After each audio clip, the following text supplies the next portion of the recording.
Hey, Matt, it's David Hood with TigerNet.com. Coach Sweetie said he would hate to ask you guys to play another game. You've been through the grind of playing 15 games. How would you feel about expansion and having to keep going as a player?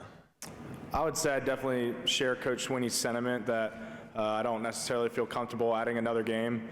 I think that if we're going to talk about expansion of the playoff, we also need to consider shortening the regular season.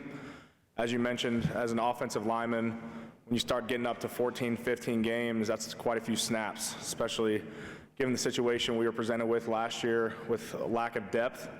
The snaps add up quickly, and that's some wear and tear on your body that's hard to describe. And I'm not here to get anyone's pity, but it's much easier said than done, and so that's where I stand.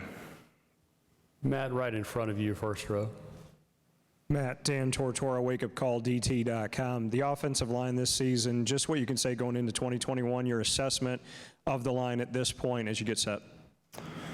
First thing I'd like to say is that our offensive line has had an incredible summer. The competition that I've witnessed from our group is unmatched during my time here at Clemson. I think that the energy of the young guys, coupled with the experience of myself, Jordan McFadden, and Will Putnam, I think we're in store for a special year. I think that really all needs to come to fruition here in camp in a couple weeks, but I know we'll be well prepared heading into play Georgia, given the fact that we get to compete against an elite defensive line every day in practice.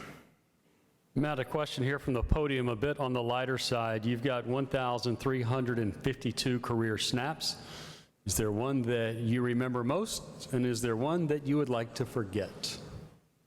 I'm going to go ahead and couple those as the same one. And when we played Alabama in San Francisco for the national championship, the 2018 season, John Simpson's helmet got knocked off in, I believe, the first or second quarter. And let's just say I did not anticipate to actually play in that game. And I go out, run my happy butt out there in the first quarter of the national championship game and line up against future top 5 pick Quinnen Williams. And safe to say I did not run the play correctly. And I came out the next play. So it's how she rolls sometimes. So who would like to follow up that question from the room? Matt, seeing none, I'll ask you here, is there a different approach in blocking assignments when there are different quarterbacks at different points in the game? I'm not sure that I would say there's a different approach. I think that different quarterbacks bring different strengths to the field.